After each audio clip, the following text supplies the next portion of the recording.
समय दिन 11टा।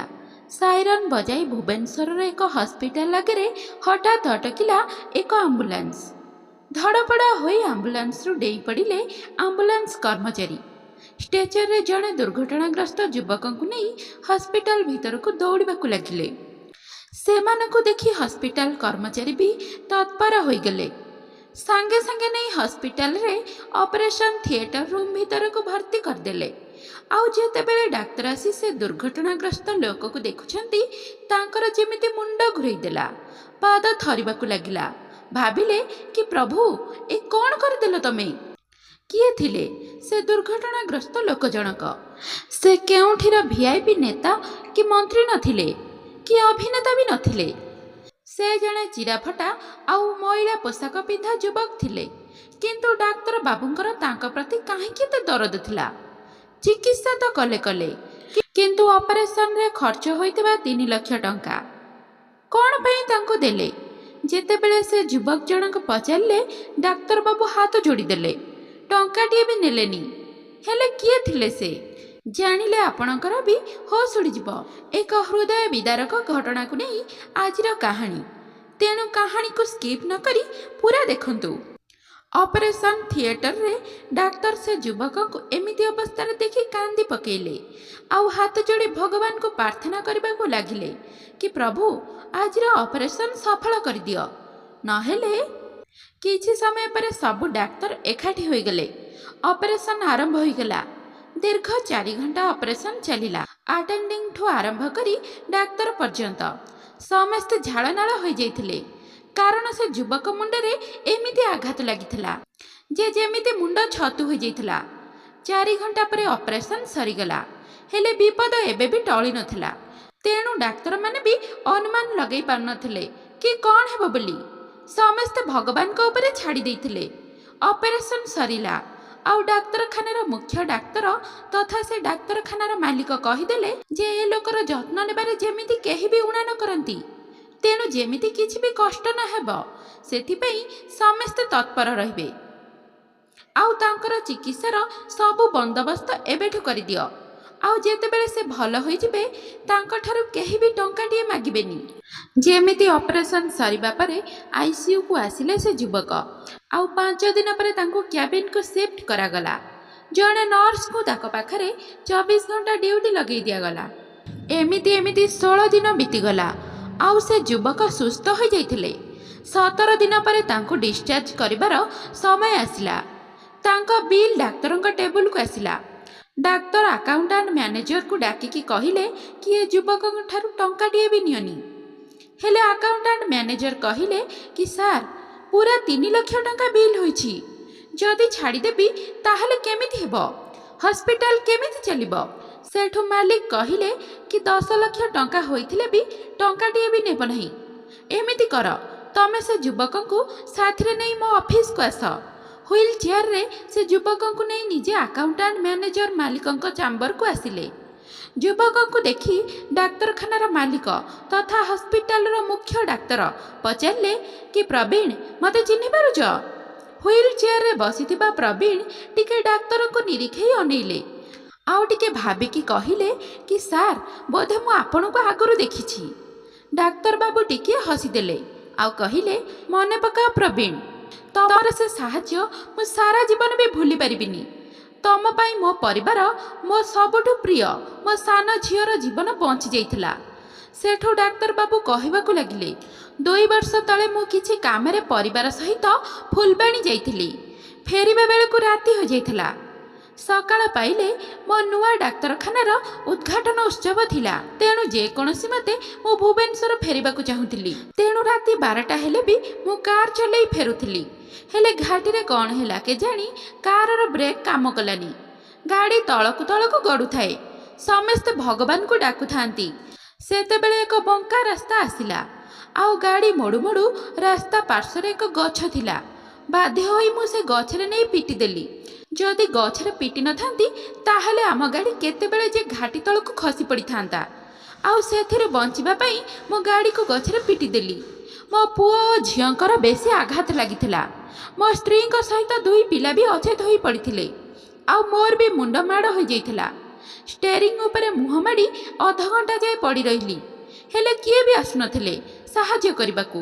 କଷ୍ଟରେ କାର୍ ଡୋର ଖୋଲି ବାହାରକୁ ଆସି ସାହାଯ୍ୟ ପାଇଁ ଚିଲେଇବାରେ ଲାଗିଲି, ହେଲେ କିଏ ବି ନଥିଲେ। ଏମିତି 1 ଘଣ୍ଟା ବିତି ଯାଇଥିଲା, ଆଉ ପରିବାର 3 ଜଣ ଭିତରୁ କାହାର ବି ହୋସ୍ ଆସିନଥିଲା। ଠିକ୍ ସେତିକି ବେଳେ ତମେ ତମର ପୁରୁଣା ବାଇକ୍ରେ ସେ ରାସ୍ତା ଦେଇ ଯାଉଥିଲ, ଆଉ ଯେତେବେଳେ ଆମକୁ ଏମିତି ଅବସ୍ଥାରେ ଦେଖିଲ ସାଙ୍ଗେ ସାଙ୍ଗେ ପାଖକୁ ଆସି ସହାୟତାର ହାତ ବଢ଼େଇଥିଲ। ମୋର 2 ପିଲାଙ୍କୁ ତୁରନ୍ତ ଡାକ୍ତରଖାନାରେ ଭର୍ତ୍ତି କରାଇବାର ଆବଶ୍ୟକତା ଥିଲା, ହେଲେ ନେବା ପାଇଁ ଗାଡ଼ି ନଥିଲା। ତମର ମନେ ଥିବ, ମୋ ସାନ ଝିଅକୁ ବାଇକ୍ ଆଗରେ ଆଉ ମୋ ପୁଅକୁ ପଛରେ ବସେଇ ନେଇ ସେମାନଙ୍କୁ ଏକ ଗାମୁଛା ଯୋଗେ ନିଜ ଦେହରେ ବାନ୍ଧି ହସ୍ପିଟାଲ ନେଇଗଲ। ଘାଟି ରାସ୍ତା ଥିଲା, ତଥାପି ତମ ନିଜ ଜୀବନକୁ ବାଜି ଲଗେଇ ତମେ ସେମାନଙ୍କୁ ହସ୍ପିଟାଲରେ ଭର୍ତ୍ତି କରିଥିଲ। ସେଠାରୁ ହସ୍ପିଟାଲ 7 କିଲୋମିଟର ଥିଲା, ଆଉ ଠିକ୍ ସେହି ସମୟରେ ପହଞ୍ଚି ଯାଇଥିବାରୁ 2 ପିଲା ବଞ୍ଚି ଯାଇଥିଲେ। ଖାଲି ସେତିକି ନୁହେଁ, ସାନ ଝିଅର ରକ୍ତ ଦରକାର ଥିବା ବେଳେ ସେ ରକ୍ତ ତମେ ନିଜେ ଦେଇଥିଲ। ହସ୍ପିଟାଲରେ ମୋତେ 2 ଦିନ ରହିବାକୁ ପଡ଼ିଥିଲା, ଆଉ ସେହି 2 ଦିନ ତମେ ନିଜେ ଆସି ସବୁ ବୁଝି ଦେଇ ଯାଇଥିଲ। 2 ଦିନ ପରେ ଯେତେବେଳେ ମୁଁ ତୁମକୁ ହାତ ଯୋଡ଼ି ଧନ୍ୟବାଦ ଦେଇଥିଲି, ଆଉ କିଛି ଟଙ୍କା ବି ଯାଚିଲି, ମନେ ଅଛି ତମେ କ'ଣ କହିଲ? ତମେ ବି ହାତ ଯୋଡ଼ି ଯାହା କହିଥିଲ ସେ ଶବ୍ଦ ସବୁ ମୋ ଜୀବନର ପ୍ରେରଣା ପଲଟି ଯାଇଥିଲା। ତମେ କହିଥିଲ, ସାର୍, ମୁଁ ଅସୁବିଧାରେ ପଡ଼ିଥିବା ଲୋକଙ୍କଠାରୁ ସାହାଯ୍ୟ ବଦଳରେ କେବେ ବି ଟଙ୍କାଟିଏ ନିଏନି। ମୋର ଏ ସାହାଯ୍ୟର ହିସାବ ଭଗବାନ ଦେବେ, ଆଉ ସେ ଠିକ୍ ସମୟରେ ମୋତେ ତାହା ପ୍ରଦାନ କରିବେ। ଆପଣ ବ୍ୟସ୍ତ ହୁଅନ୍ତୁନି। ଜଣେ ଗରିବ ଓ ସାଧାରଣ ଲୋକର ଏ ପ୍ରକାର ଉଚ୍ଚ ଚିନ୍ତାଧାରା ମୋତେ ବେଶ୍ ପ୍ରଭାବିତ କରିଥିଲା, ଆଉ ତମର ସେ ଶବ୍ଦକୁ ମୁଁ ମୋ ଜୀବନରେ ଲଗେଇ ଦେଇଥିଲି। ଏଇ 2 ବର୍ଷ ଭିତରେ ମୁଁ ଢେର ଅଧିକା ଆୟ କରିଛି, ଆଉ ଗୋଟିଏ କଥା ମୁଁ ବୁଝିପାରିଛି କି ବଡ଼ ହୃଦୟ ତ ଗରିବଙ୍କ ପାଖରେ ଥାଏ। ସେ ସମୟରେ ତମେ ଯେତେ ଚାହିଁଥିଲେ ବି ମୁଁ ଦେଇଥାନ୍ତି, କିନ୍ତୁ ତମେ ଟଙ୍କାଟିଏ ବି ମୋ ଠାରୁ ନେଲନି। ଏ ହସ୍ପିଟାଲ ମୋର, ତମେ ମୋ ଅତିଥି ହୋଇ ଏ ହସ୍ପିଟାଲକୁ ଆସିଛ, ତେଣୁ ମୁଁ ବି ତମଠାରୁ ଟଙ୍କାଟିଏ ବି ନେବିନି। ସେଠୁ ପ୍ରବୀଣ କହିଲେ, ସାର୍, ଆପଣଙ୍କର ଯାହା ବି ଖର୍ଚ୍ଚ ହୋଇଛି ସେଇଟା ତ ନିଅନ୍ତୁ। କିନ୍ତୁ ମାଲିକ କହିଲେ କି ସେତେବେଳେ ମୁଁ ମୋର ପରିଚୟ ତୁମକୁ ଦେଇନଥିଲି, କାରଣ ତମ ଶବ୍ଦ ସବୁ ମୋ ଅନ୍ତରାତ୍ମାକୁ ଛୁଇଁ ଯାଇଥିଲା। ଭଗବାନଙ୍କୁ ପ୍ରାର୍ଥନା କରୁଥିଲି କି ଯିଏ ମୋତେ ଏତେ ବଡ଼ ପ୍ରେରଣା ଦେଲେ ଆଉ ମୋ ପରିବାରକୁ ବଞ୍ଚେଇ ଦେଲେ, ତାଙ୍କର ଏ କରଜରୁ କେବେ ମୁକ୍ତି ହେବି। ଆଜି ସେ ସମୟ ଆସିଛି। ଏବେ ମୁଁ ତମ ପରି ସଙ୍କଟରେ ପଡ଼ିଥିବା ଲୋକଙ୍କଠାରୁ ଜମା ବି ଟଙ୍କା ନେଉନି। ଉପରବାଲା ତମ ସାହାଯ୍ୟର ଯେଉଁ ହିସାବ ରଖୁଥିଲେ, ଆଜି ତାହା ତୁମକୁ ମିଳିଯାଇଛି, ଆଉ ତମ ପ୍ରତି ମୋର ସାହାଯ୍ୟ ବି ଉପରବାଲା ତାଙ୍କ ହିସାବ ଖାତାରେ ଲେଖି ଦେଇଥିଲେ। ଦରକାର ପଡ଼ିଲେ ସେ ମୋତେ ହିସାବ ଚୁକ୍ତି କରିଦେବେ। ସେଠୁ ପ୍ରବୀଣକୁ ଡାକ୍ତରଖାନାର ମାଲିକ କହିଲେ କି ଯେତେବେଳେ ବି ମୋର ଦରକାର ପଡ଼ିବ ନିସଂକୋଚ ହୋଇ କହିବ। ସେଠୁ ଡାକ୍ତରଙ୍କ ଚାମ୍ବରରେ ରଖାଯାଇଥିବା ଭଗବାନଙ୍କ ଫଟୋକୁ ହାତ ଯୋଡ଼ି ପ୍ରବୀଣ କହୁଥିଲେ କି ହେ ଭଗବାନ, ଆପଣ ଆଜି ମୋ କର୍ମର ପୁରା ହିସାବ ସୁଧ ସହିତ ଫେରାଇ ଦେଲେ। ସେଠୁ ଡାକ୍ତର ବାବୁ ପଚାରିଲେ କି ତମେ ଏଠି କେମିତି? ପ୍ରବୀଣ କହିଲେ କି ସାର୍, ଫୁଲବାଣୀରେ କିଛି କାମ ପାଉନଥିଲି, ସେଥିପାଇଁ ପରିବାର ଚଳାଇବା ପାଇଁ କଷ୍ଟକର ହୋଇପଡ଼ିଥିଲି। ବାଧ୍ୟ ହୋଇ କାମଧନ୍ଦା ଉଦ୍ଦେଶ୍ୟରେ ମୁଁ ଭୁବନେଶ୍ୱର ପଳାଇ ଆସିଲି। ଜଣେ ଚିହ୍ନା ପରିଚିତ ଲୋକ ମୋତେ କାମ ଯୋଗାଇ ଦେବାକୁ କହିବା ପରେ ମୁଁ ଏଠାକୁ ଆସିଥିଲି, ଆଉ ସହରରେ 3 ଦିନ ହୋଇଥିଲା। ତାପରେ ମୋର ଏ ଅବସ୍ଥା ହୋଇଗଲା। ସେଦିନ ମୁଁ କାମ ଦେବା ଲୋକ ସହିତ ଭେଟ ହେବାକୁ ଯାଉଥିଲି, ଆଉ ପାଖରେ ଟଙ୍କା ନଥିବାରୁ ଚାଲି ଚାଲି ଯାଉଥିଲି। ଛକ ଜାଗାରେ ପଛପଟୁ ଆସି ଏକ କାର୍ ମୋତେ ଏତେ ଜୋରରେ ଧକ୍କା ଦେଲା ଯେ ସେହି ଜାଗାରେ ହିଁ ମୋ ହୋସ୍ ପଳେଇଲା, ଆଉ ହୋସ୍ ଆସିବା ପରେ ମୁଁ ନିଜକୁ ଆପଣଙ୍କ ହସ୍ପିଟାଲରେ ପାଇଲି। ଭଗବାନଙ୍କୁ ଅନେକ ଅନେକ ଧନ୍ୟବାଦ, ଯିଏ ଆପଣ ମୋ ଜୀବନ ବଞ୍ଚେଇ ଦେଲେ। ପ୍ରବୀଣଙ୍କ ପାଖରୁ ଏସବୁ ଶୁଣିବା ପରେ ଡାକ୍ତରବାବୁ ତାଙ୍କୁ ଆଶ୍ୱାସନା ଦେଲେ। ଟିକିଏ ସମୟ ଭାବିବା ପରେ କହିଲେ କି ତମେ ଏବେ କାମ ଖୋଜିବା ପାଇଁ ଆଉ କୁଆଡ଼େ ଯିବା ଦରକାର ନାହିଁ, ମୋ ହସ୍ପିଟାଲରେ ତମେ ଏକ କାମ କରିବ। ସେଠୁ ମ୍ୟାନେଜରଙ୍କୁ ଡାକି ପ୍ରବୀଣଙ୍କୁ ସୁପରଭାଇଜର ଚାକିରି ଦେଲେ। ଆଜି ପ୍ରବୀଣ 2 ପଇସା ରୋଜଗାର କରି ପରିବାରକୁ ଭଲରେ ଚଳାଇ ପାରୁଛନ୍ତି। ତ କାହାଣୀଟି ଏତିକି ଥିଲା। ଜରୁରୀ ନୁହେଁ ଯେ ଜ୍ଞାନ କେବଳ ମହାପୁରୁଷ କି ଗୁରୁ ହୋଇପାରିବ। ଜଣେ ସାମାନ୍ୟ ମଣିଷ ଓ ସାଧାରଣ ଲୋକ ବି ଆମ ଜୀବନରେ ବଡ଼ ଶିକ୍ଷା ଓ ପ୍ରେରଣା ଦେଇପାରିବେ। ତାହା ସହିତ ଆମେ ଯଦି କାହାକୁ ସାହାଯ୍ୟ କରିଥିବା, ତାହେଲେ ଭଗବାନ ବି ଆମକୁ ନିଶ୍ଚୟ ସାହାଯ୍ୟ କରିବେ। ଭିଡ଼ିଓଟି କେମିତି ଲାଗିଲା କମେଣ୍ଟ କରି ନିଶ୍ଚୟ ଜଣାଇବେ। ତ ତ ଶ୍ରୋତା ବନ୍ଧୁମାନେ, ଆଶା କରୁଛି ଆଜିର ଏହି କାହାଣୀଟି ଆପଣମାନଙ୍କୁ ନିଶ୍ଚିନ୍ତ ପସନ୍ଦ ଆସିଥିବ।